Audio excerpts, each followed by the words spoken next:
Hello class 10th, welcome back to Shikshak junction. Because अब नहीं तो कब। और in this video we are going to discuss about the factorisation of the quadratic polynomials. Yes, वैसे तो आपने क्वाड्रेटिक पॉलिनोमियल्स 9th और 8th दोनों में कर रखा है, बट यहाँ पर जो क्वेश्चंस हैं that are of upper level, क्योंकि उसमें थोड़ा कॉन्सेप्ट हल्का सा चेंज है। बस अगर आपको एक बार में समझ में आ जाएगा then you will easily get your answers. तो लेट्स स्टार्ट। अब देखो यहाँ पर हमें क्वेश्चन गिवन है x square minus 2ax plus ए स्क्वायर माइनस बी स्क्वायर। और आप जानते हैं कि जब भी हम क्वाड्रेटिक इक्वेशन की मिडिल टर्म स्प्लिटिंग करते हैं then obviously we multiply the first and third term जो होती हैं उनको मल्टीप्लाई करके ही हम अपनी मिडिल टर्म्स के कोफिशिएंट्स लाते हैं। तो देखो यहाँ पर जो हमारी फर्स्ट टर्म तो कुछ है नहीं, लास्ट टर्म गिवन है A square minus B square. और जब आप इसके फैक्टर्स करोगे then it comes out to be a minus B into A plus B, है ना। अब ये दोनों फैक्टर्स आ गए, फिर आपको पता है कि इस साइन से ही इन दोनों को ऐसे अरेंज करना है so that we get the middle value. तो देखो इन दोनों को प्लस करके अगर हम टर्म बनाएंगे तो यहाँ पर हमारे पास कोई और ऑप्शन ही नहीं है क्योंकि दो ही हैं। तो अगर हम इन दोनों को ऐड करते हैं, देखो क्या आ रहा है, then you will get 2a and obviously जो हमारी मिडिल टर्म है दैट इज 2a। तो ये क्वेश्चन बहुत इजी हो गया इस हिसाब से। अब देखो कैसे लिखना है इसको, बस चलो ये लिखा रहने देती हूँ ताकि आपको समझ में आ जाए। That is x square. अब देखो माइनस साइन है, माइनस को ऐसे ही रहने दो और जो हमारी अंदर की टर्म्स है ब्रैकेट की दीज टू, इनको हम ऐड कर लेंगे, ठीक है, एक्स ऐसे ही। और जो लास्ट टर्म है that is A square minus B square is equal to 0। बाकी सब ऐसे ही कॉपी हो गया। अब ये माइनस टर्म अंदर इंट्रोड्यूस कर देंगे then we get A minus B x. और देखो minus plus is minus plus A square minus B square is equal to 0। यहाँ तक क्लियर हो रहा है। उसके बाद देखो फर्स्ट टू टर्म्स में से हम कॉमन लेते थे तो x ले लोगे आप बाहर, एक x बचेगा और अंदर टर्म बचेगी a माइनस बी माइनस। अब देखो a square minus B square basically क्या है, a minus B into A plus B. तो जब a प्लस बी बाहर ले लोगे आप then in the bracket you will get a minus B. और यहाँ पर अगर आपको कन्फ्यूजन हो रहा है तो a square minus B square के फैक्टर्स हम ऑलरेडी ऊपर लिख चुके हैं, तो आप चाहो तो उसे ऐसे लिख भी सकते हो, ठीक है। It is up to you कि अगर आपको कन्फ्यूजन होता है तो आप इसको ऐसे लिख भी सकते हो। उसके बाद यहाँ तक आ गए हम। अब देखो क्या करना है, फैक्टर्स लिखोगे तो ये हो जाएगा x minus A plus B in the first bracket and in the second bracket is x minus A minus B is equal to 0। ये चल रहा था हमारा। अब इनको इक्वेट करेंगे तो this implies x is equal to जो वैल्यू आएगी that is a plus B और a minus B. Hence this is the answer of this particular question.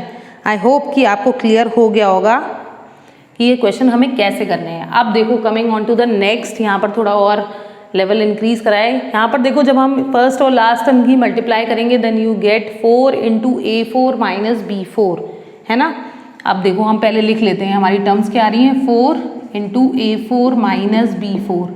अब इसके फैक्टर्स करके हमें टर्म लानी है 4a स्क्वायर और वो भी प्लस करके। तो देखो यहाँ पर भी a square minus B square वाली आइडेंटिटी लगेगी तो उसको आप ऐसे लिख लोगे a square minus B square और एक बार a square plus b square. यहाँ तक आ गए। 4 जो है इसको ब्रेक करोगे तो एक 2 यहाँ लगा लिया आपने and put 1 2 with this bracket, ठीक, क्योंकि 4 के फैक्टर्स 2 2 जा 4 होंगे। वैसे 4 1 जा 4 भी होते हैं लेकिन यहाँ पर हमें 4 लाना है देन 2 प्लस 2 इज 4। अब देखो इसको अगर अरेंज करें हम, इसको ऐसे लिखें 2a square minus B square और फिर इन दोनों को प्लस कर लें तो देखो ऐड करोगे आप तो ये वैल्यू आ जाएगी 2a square minus 2b square, similarly 2a square plus 2b square. और जब आप ऐड करोगे तो ये कैंसिल आउट हो जाएंगे एंड देखो आपकी मिडिल टर्म आ गई 4a स्क्वायर यहाँ पर, ठीक है। तो ये सब मैं यहाँ लिखा रहने देती हूँ ताकि आपको जब आप देखो इसको तो कन्फ्यूजन ना हो। 4x स्क्वायर मिडिल टर्म जो हमारी आ रही है वो इन दोनों टर्म्स को प्लस करके आ रही है, बाहर माइनस साइन है तो इसको हम ऐसे लिख देंगे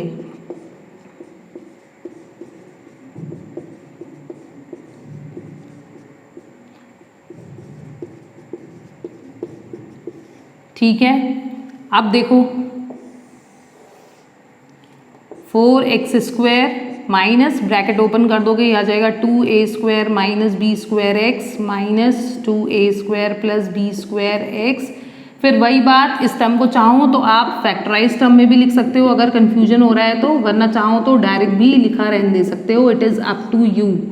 ठीक, उसके बाद वही सेम प्रोसेस, फर्स्ट टू में कॉमन लेंगे, लास्ट टू में। तो देखो फर्स्ट टू में अगर हम कॉमन लेते हैं then 2x is coming out to be common, तो हमारा आंसर आ जाएगा, ये कॉमन आ जाएगा 2a स्क्वायर इज दिस। और यहाँ इन दोनों टर्म्स की बात करें तो कॉमन आ रहा है a square plus b square, अंदर ब्रैकेट बचेंगे टर्म्स 2x, अंदर का साइन माइनस हो जाएगा because minus minus is plus, a square minus B square. ठीक है, अब देखो इसको अरेंज कर लेंगे तो हमें मिल जाएगा 2x minus a square minus B square, और एक ब्रैकेट में आ जाएगा 2x minus a square plus b square and this is equal to 0।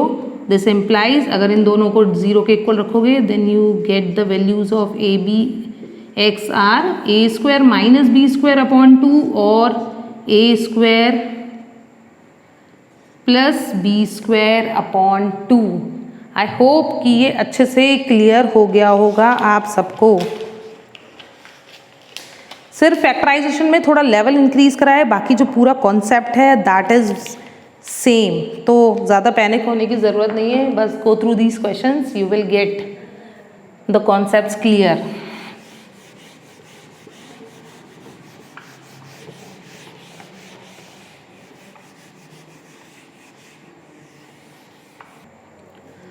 Now moving on to the next question. देखो फिर से 2 क्वेश्चंस लिखे हैं फैक्टराइजेशन के मैंने, और यहाँ पर भी अब देखो क्या है कि जैसे ये क्वेश्चन हमें गिवन है, अब आप सोचोगे कि इसमें भी फर्स्ट टर्म और लास्ट टर्म मल्टीप्लाई कर लें, बट ऑलरेडी यहाँ पर 4 टर्म्स हैं, तो इस क्वेश्चन में हमें मिडिल टर्म स्प्लिटिंग करने की ज़रूरत नहीं है, दैट इज़ ऑलरेडी गिवन।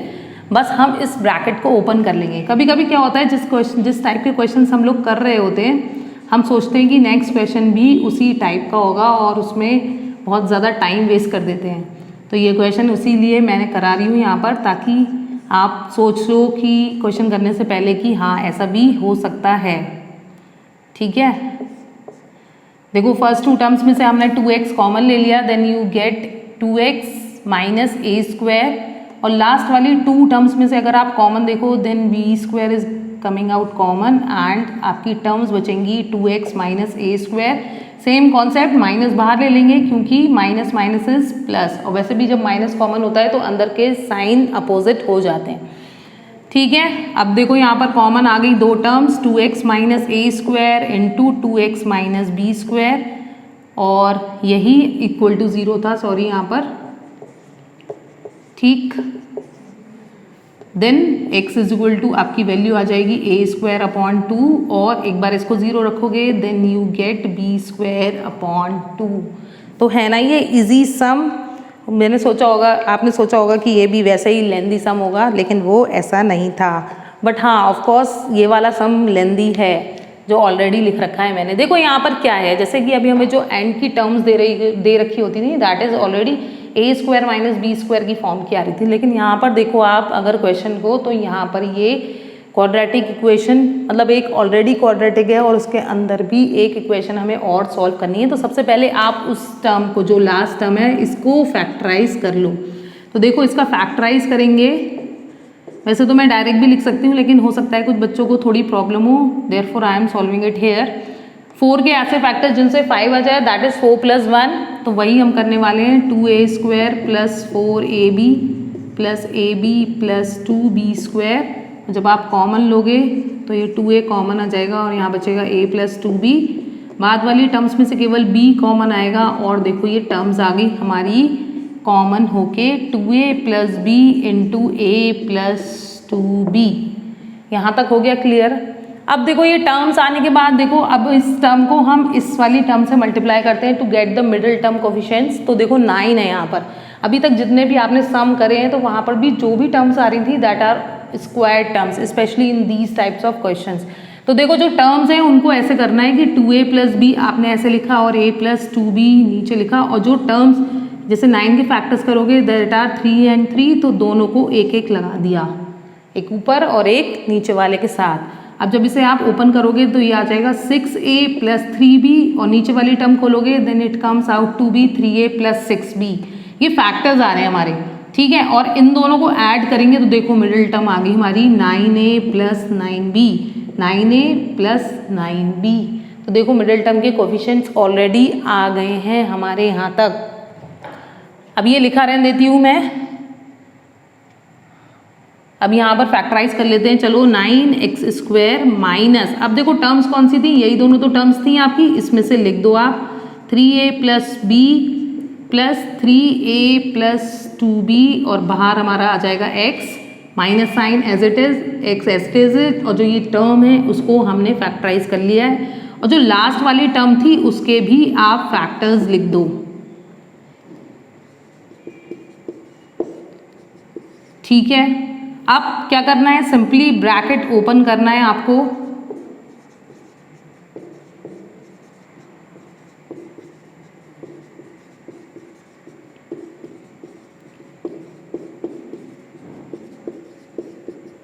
ठीक। अब अगर आप कॉमन लोगे तो ये आ जाएगा 3x और यहाँ पर बचेगा 3x minus 2a plus b, और इन दोनों टर्म्स में कॉमन की बात करें तो ये a प्लस 2b आ जाएगा। और हाँ, अगर फिर भी किसी को फैक्टराइजेशन में थोड़ी बहुत दिक्कत हो रही हो या जिनके कॉन्सेप्ट्स क्लियर ना हो, क्योंकि बहुत सारे बच्चे ऐसे होते हैं जिनके कॉन्सेप्ट्स क्लियर नहीं हो पाते हैं ड्यू टू एनी रीजंस, तो इनके बेसिक कॉन्सेप्ट्स भी वीडियोस के थ्रू पढ़े हुए हैं ऑन शिक्षक जंक्शन ही क्लास 8 की वीडियोस में, तो you can go through that videos in order to get concepts clear. तब आप यहाँ पर फिर देखोगे तो आपको बहुत अच्छे से समझ में आएगा अगर जिनके कॉन्सेप्ट्स किसी भी कारण से क्लियर नहीं हुए हैं। तो देखो हम यहाँ पर कॉमन लेंगे माइनस, तो यहाँ बचेगा 3x minus 2a plus b, ठीक है। अब देखो वही आ गई हमारी टर्म्स, इधर लिख लेते हैं, ये वाला क्वेश्चन तो वैसे भी इजी था।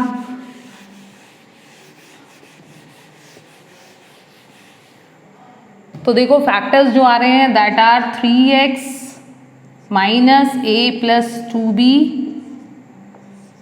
Into 3x minus a plus 2b is equal to 0। और जब आप इसे इक्वल टू 0 के इक्वेट करोगे then you get x is equal to a plus 2b upon 3 और x इज इक्वल टू, मैंने देखो दोनों टर्म्स वही लिख ली हैं, 2a प्लस b आएगा यहाँ पर, और x is equal to 2a plus b upon 3। आ गया ना समझ में। तो ये क्वेश्चंस इंपॉर्टेंट हैं, आप इनको अच्छे से स्टडी कर लें। वैसे हैं बेसिक कॉन्सेप्ट्स ही, बस थोड़ा अलग करा है। चलो moving on to the next, वो भी इसी टाइप का है, इस टाइप का नहीं है मतलब फैक्टराइजेशन का ही है बट डिफरेंट टाइप, ठीक है।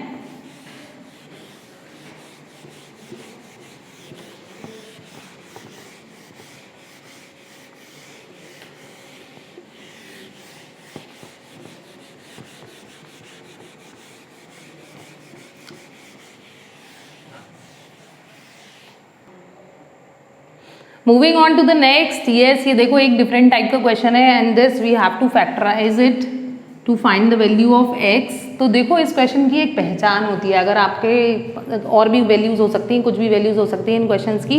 इसमें क्या होगा, जो x के कोफिशिएंट्स होंगे they are reciprocal of each other, मतलब कि जो x का जो ये टर्म्स है x के अंडर, अगर ये पूरी वैल्यू x ले लो, सपोज x तो इंक्लूडेड है, अगर हम इसको y ले लें तो देखो ये y है, then the next coefficient is 1 upon y। तो जहाँ पर रेसिप्रोकल कोफिशिएंट्स हों x में प्लस होने के बाद, तो उसमें आपको क्या करना है, एक बेसिक सा फंडा लगाना है बस, और वो भी किस में, लास्ट टर्म में। देखो कैसे, x² प्लस इन टर्म्स को अलग अलग कर लो, a plus b upon a into x और plus a upon a plus b into x. यहाँ तक तो कोई प्रॉब्लम नहीं हुई होगी, लेकिन देखो जो 1 है उसमें इन्हीं दोनों टर्म्स का प्रोडक्ट लगा दोगे आप, क्योंकि इनको जब हम डिवाइड करेंगे देन इट गिव्स 1। अगर अब भी नहीं समझ में आया हो तो ऐसे भी समझ सकते हैं कि देखो अगर हमने इसको इससे ऐसे काट दिया और यहाँ पर भी इसको कट कर दिया, देन यू विल गेट 1, और ये 1 ही हमारा यहाँ पर है। और ये सिर्फ हमें उन क्वेश्चंस में करना है जिनके x की कोफिशिएंट्स रेसिप्रोकल हों, ठीक है। इसको वापस लिख देते हैं, ये तो सिर्फ समझाने के लिए मैंने कट करा था।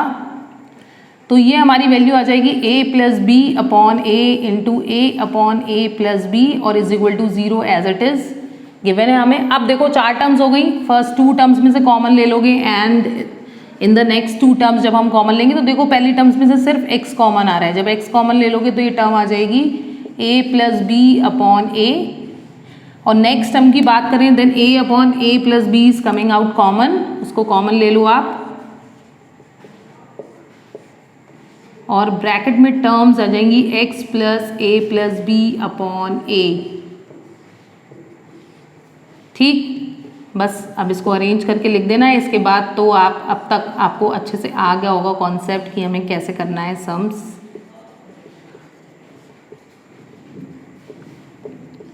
देयरफॉर जो x की वैल्यूज होंगी that are minus a plus b upon a और x is equal to minus a upon a plus B.